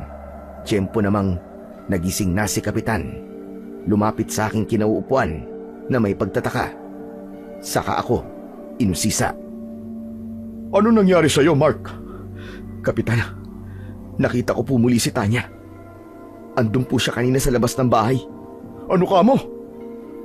Anak ng teteng, hindi talaga tumitigil ang babaeng yun. Teka nga at lalabasin ko muna. Kapitan, teka. Wala na po siya sa labas. Umalis na po siya. Anong ginawa niya nung makita mo siya kanina? Kinain niya po ang ilang alagang manok ni Mang Castor. Wala na. Talagang nagdilim na ang isip ng babaeng yon. Hindi na talaga siya titigil sa pamimerwisyo sa baryong ito. Kailangan mapigilan na ang kasamaan niya. Paano niyo po gagawin yun? Wala na pong medalyon niyo. Kasama na pong nasunog sa bahay niyo. May iba pang paraan, Mark. Makikita mo, ako mismo ang papatay sa babaeng aswang na yon para matahimik na ang baryong ito. Ano pong gagawin niyo, Kapitan? Sa halip na sumagot, madilim ang tinging pinakawalan ni Kapitan. Pagkatapos ay muli siyang nagsalita. Mamayang gabi, Mark. Aabangan ko ang pagbabalik niya dito. Sisiguraduhin kong yun na din ang huling sandali na makikita siya sa baryong ito. Paano po kung hindi po siya magtungo dito mamayang gabi, Kapitan? Ako ang gagawa ng paraan para lumabas siya sa pinagtataguan niya. Pero paano niyo po gagawin yun, Kapitan? Kinagabihan, bago pa kumagat ang dilim, nakita ko si Kapitan na naghahanda. Hinahasa niya ang itak na ginamit niyang panaksak noon kay Dado. Matalas na po yan, Kapitan, ha? Kanina niyo pa po hinahasa. Oo, dapat lang dahil gagamitin ko to para tapusin na ang aswang. Maganda ka dahil may pupuntahan tayo. Saan po tayo pupunta? Pupuntahan natin ang bahay ni Tanya. Po, ano pong gagawin natin doon? Buhat po nang mamatay ang lolo niya. Hindi na po siya halos nagpupunta doon. Alam ko, pero ang lugar na yon ay mahalaga sa kanya. Natitiyak kong may dambana siya sa bahay na yon. Kaya yun ang gagamitin ko para lumabas siya sa pinagtataguan niya. Paano po, Kapitan? Mamaya malalaman mo din. Basta't ihanda mo na lamang ang sarili mo. Kapitan, pwede po ba akong sumama sa inyo ni Sir Mark? Dahil seryoso ang pag-uusap namin ni Kapitan, hindi ko na malayan na nakalapit na pala sa amin si Buboy. Aba, Buboy, hindi ka pwede sumama sa amin. Delikado ang gagawin namin. Dumito ka na lang sa bahay nyo. Pero Kapitan, gusto ko pong sumama sa inyo. Gusto ko pong tumulong. Huwag na matigas ang ulo, Buboy. Ayoko malagay kang muli sa panganib. Kaya huwag ka na magpumilit pa. Payagan niyo na po ako, Kapitan. Gusto ko pong ipaghiganti ang mga manok kong kinain po ng aswang na yon. Buboy, tama si Kapitan. Dumito ka na lang, makinig ka sa kanya. Hindi na muling nagpumilit pa si Buboy. Nakasimangot lang itong lumapit sa kanyang ama na si Mang Castor. Inaayos niya ang kulungan ng kanyang mga manok. Marahil ay gusto ni Mang Castor na hindi na malagasan pang muli ang kanyang mga alaga. Tay, gusto ko pong sumama kina Kapitan. Hindi anak, makakaabala ka lang sa kanila. Dito ka na lang. Samahan mo ang nanay mo at ang lola Aida mo. Ako na lang ang sasama sa kanila. Nakahanda na ba kayo dalawa? Tara na. Tugisin na natin ang aswang sa baryong ito. Opo, Kapitan. Nakahanda na po ako. Ako din, Kapitan. Nakahanda na ako. Nanggigigil na akong makaharap ang babaeng aswang na yun. Bagamat kinakabahan, sumama ako sa plano ni Kapitan. Nag-aagaw na noon ang dilim at liwanag nang magtungo kami sa bahay ni Tanya. May ilang mga kalalakihan din ang sumama sa amin dahil gusto din nilang mawala na ang aswang sa baryo Sapang. Tig-2 galon ng gasolina ang bitbit namin sa aming magkabila ang kamay. Nang marating namin ang bahay ni Tanya, agad na ibinuhos ni Kapitan ang gasolina sa paligid ng bahay. Bagamat hindi ako lubusang sang-ayon sa planong ito, wala akong magagawa para pigilan si Kapitan. Buo na ang kanyang pasya. Subalit ang ipinagtaka ko, ang dala niyang galon ng gasolina ay hindi niya inubos. Sa halip ay inilagay niya ang 2 pang galon sa isang gilid. Malayo yon sa mismong bahay. Subalit hindi ko na din gaanong pinagtuunan ng pansin dahil alam kong may plano si Kapitan para doon. Sige, sindihan niyo na po, Kapitan. Matapos maihagis ni Kapitan ang may sinding palito ng posporo, ay biglang may malaking ibon ang dumating. Kitang-kita ng aming 2 mata ang pagbaba niya sa bubong ng bahay. Bitbit ng ibon sa kanyang magkabila ang paa, sina Buboy at Lola Aida, ang asawa ni Kapitan. Ibinaba niya ang 2 tangan, saka muling lumipad pababa sa lupa habang nagsisimula na magliyab ang bahay. Aida! Buboy! Diyos ko po, hindi maaari ito! Kapitan, anong gagawin natin? Masusunog sila kapag kumalat ang apoy. Samantala, walang tigil sa pagpalahaw sina Buboy at Lola Aida. Takot na takot ang 2. Tay! Kapitan, tulungan niyo po kami! Tulong! Tulong po! Samantala, si Tanya ay bumaba na sa lupa. Nagbalik sa dating anyo bilang isang tao. Unti-unti siyang lumapit sa kinaroroonan ko. Gusto ko sanang tumakbo papalayo, pero huli na. Nahawakan na niya ang braso ko. Matapos niyang mahawakan ang braso ko, nagpalit na muli siya ng anyo bilang aswang. Bitiwan mo ako! Bitiwan mo ako, Tanya! Bakit? Natatakot ka ba? Talagang nakakatakot, pati ang boses niya, lalo na't malapit na malapit lang siya sa akin. Hindi! Hindi ako natatakot sa'yo! Talaga ba, Mark? Pero kitang-kita ko sa mga mata mo ang takot. Huwag kang mag-alala. Hindi ka masasaktan.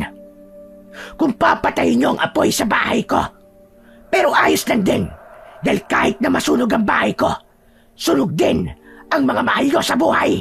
Kaya patas na tayo! Hindi! Hindi kailanman magiging patas yun! Dahil lahat ng nangyari sa'yo, kagagawan mo yun!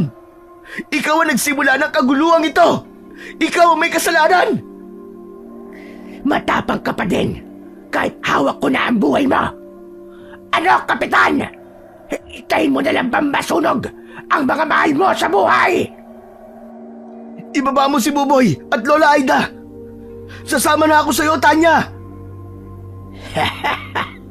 Sige, madali naman ako kausap. Pagkatapos akong bitiwan ni Tanya, nagpalit siya ng anyo bilang isang malaking ibon. Pagkatapos ay lumipad ito patungo sa kinaroroonan ni Buboy at Lola Aida. Sa kahinila ng kanyang matatalim na kuko, ang 2 taong nasa bubong upang maibaba sa lupa. Matapos maibaba ng aswang ang 2, binalikan ako ng aswang, saka inilipad pataas sa bubong ng bahay.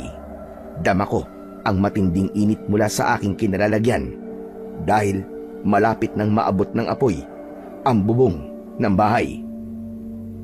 Bakit mo ako dinala dito? Balak mo ba akong patayin? Oo, balak kong mamatay. Nakasama ka. Nababaliw ka na! Nababaliw ka na, Tanya! Gusto kita, Mark. Gustong gusto kita. Mula pa nung una pa lang kitang nakita. Kaya nga kung hindi ka magiging akin, magkasama na tayong mamamatay dito. Pagkasabi nun ni Tanya, nasaksiyan kong nagbalik ang anyo niya sa pagiging tao muli. Hindi mo ako totoong gusto, Tanya. Nahihibang ka dahil sa gusto mo ay atensyon mula sa ibang tao. Siguro nga tama ka. Inay dahil kahit minsan, hindi ko naramdaman na tinanggap ako ng mga tao sa baryong ito. Kahit na wala akong ginawang masama sa kanila. Palagi nilang ikinakabit sa akin ang pagkakamali ng nanay ko at ang pagiging aswang ng tatay ko. Kayong kahit minsan, hindi naman ako nanakit ng tao. Masama bang hingin ko sa'yo na magustuhan mo din ako? Hindi, Tanya. Pero ang ipilit agad ang gusto mo, yun ang masama. Wala pa akong 1 buwan sa lugar na to. Hinayaan mo sana muna akong makilala ka ng lubusan. Malay mo at magustuhan din kita. Nagpapatawa ka ba, Mark? Pangit ako sa paningin ng iba. Kaya ang tanging paraan para magustuhan mo ko ay ang gayuma. Ngunit pakialam merong batang si Buboy na yun at si Kapitan. Kaya hindi gumana ang plano ko. Pero tapos na yun. Dahil magkasama na tayong mamamatay ngayon, Mark. Hindi na tayo maghihiwalay. Kahit sa kabilang buhay. Hindi. Hindi, Tanya. Hindi ako sasama sa'yo sa kabilang buhay. Malakas na pagtulak ang ginawa ko kay Tanya. Dahilan para mahulog siya sa apoy na nakakalat sa baba ng bahay. Mula naman sa kanilalagyan ko, dinig na dinig ko ang malakas niyang sigaw at pagtangis. Hanggang humina yon. Tuluyan nang nawala ang boses ni Tanya. Doon din ay naramdaman ko na unti-unti nang nasusunog ang palupo ng bubong ng aking tinatapakan. Hanggang sa ang kinatatakutan ko ay naganap. Gumuho ang bubong na inaapakan ko. Unti-unti akong nahulog sa lumalagablab na apoy. Kasunod nun ay ang pagdidilim ng paningin ko. Nawalan na ako ng malay tao. Nagising akong nasa ospital. May benda ang likod ko. Dahil yun sa sunog na tinamo ko. Subalit maliban doon, maayos ang aking pakiramdam. Iginala ko ang aking paningin sa paligid. Nakita ko ang natutulog na si Buboy sa gilid ng higaan ko. Buboy? Buboy? Mahinang pagkalabit sa ulo niya ang ginawa ko. Hanggang sa mag-angat siya ng muka. Sir Mark? Sir Mark, gising ka na po! Anong nangyari sa akin? Naku sir, 1 linggo ka pong walang malay.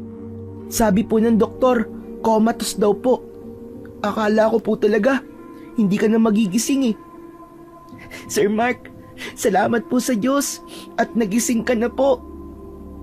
Buboy, asan sina Kapitan? Nasaan sila? Umuwi lang po sila nila tatay para magpalit po ng damit, saka magdadala raw po ng pagkain dito. Pero maya-maya po, babalik din po sila dito. Salamat sa inyo, Buboy. Maraming salamat talaga sa lahat. Sandali lang po sir, tatawagin ko lang po ang mga doktor. Sasabihin ko po sa kanila, nagising ka na po. Hintay lang sir ha, sandali lang po. Maya-maya, bumalik si Buboy kasama ang doktor. Agad silang lumapit sa akin at nagtanong ng ilang mga bagay. Nagbilin lang, ukol sa kalagayan ko. Pagkatapos nun ay umalis na din sila. Pagkalabas ng doktor ay siya namang pasok ni na Kapitan at Mang Kastor. Halos maluwa ang dalawa nang makita nila akong gising na. Aba Mark, salamat sa Diyos! Gising ka na.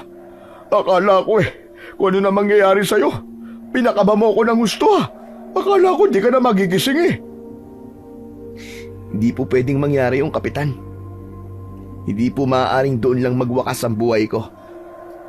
Pero, teka Kapitan, paano po akong nakaligtas sa sunog? Sa naalala ko po, nasunog ako sa lumalagablab na bahay. Ako nagligtas sa'yo, Mark. Po? Paano? Paano niyo po akong iniligtas? Nang makita ko ang pagbagsak mo sa apoy, aba, agad kong ibinuo sa sarili ko ang laman ng 2 galon na itinabi ko. Hindi gasolina yon, kundi tubig ang laman nun na pinagbabaran ko sa aking medalyon. Bago pa ito nawala. Kaya nga, hindi ako nasunog kahit sumuong ako doon sa naglalagablab na apoy.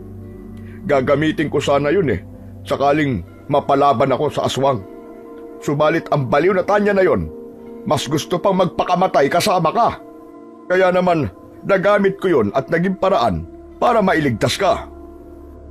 Kapitan, salamat. Walang hanggang pasasalamat po. Sa inyo din po, Mang Kastor. Buboy, salamat sa inyong lahat. Anak na ang turing ko sa iyo, Mark. Kaya hindi mo na ako kailangang pasalamatan pa. Hindi ko mapigilang maluwa ng mga sandaling yon. Dahil kahit na mahirap ang pinagdaanan ko, may taong tumulong sa akin.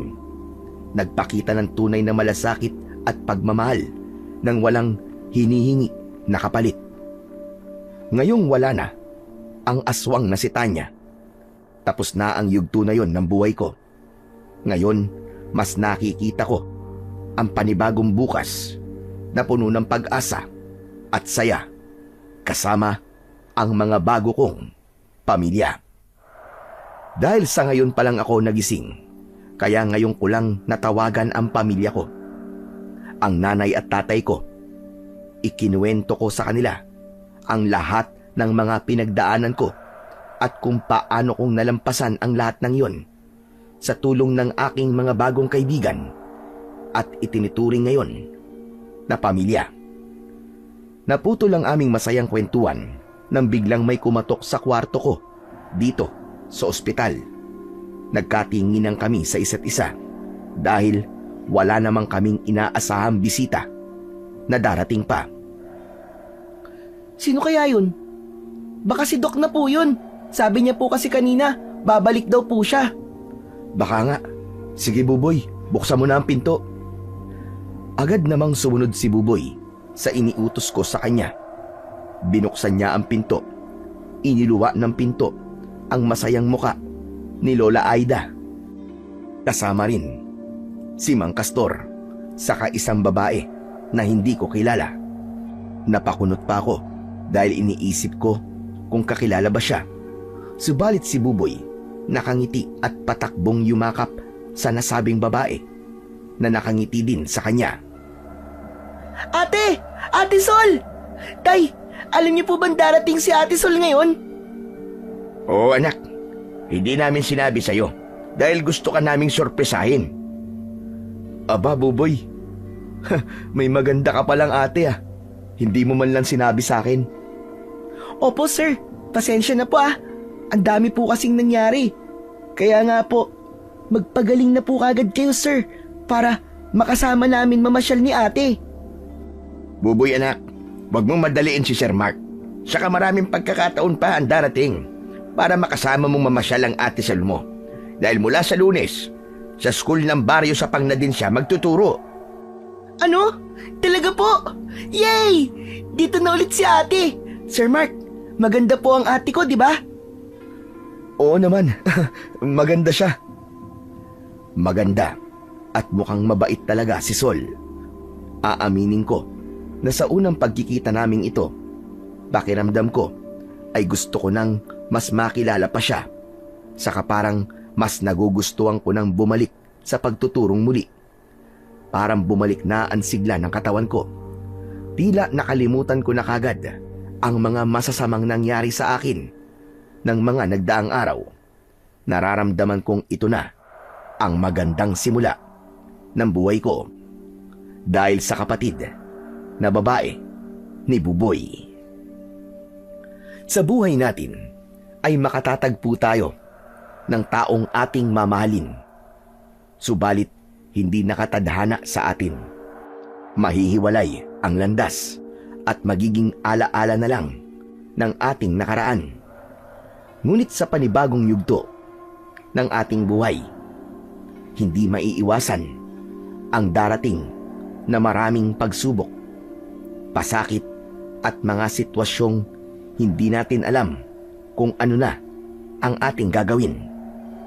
Subalit, kung ating mapagtatagumpayan lahat ng ito, tiyak na may naghihintay sa ating magandang bukas. Huwag rin nating kalilimutan na palaging merong ibibigay ang ating Panginoong Diyos na mga taong makakasama natin para magbigay ng bagong pag-asa at bagong simula sa ating buhay.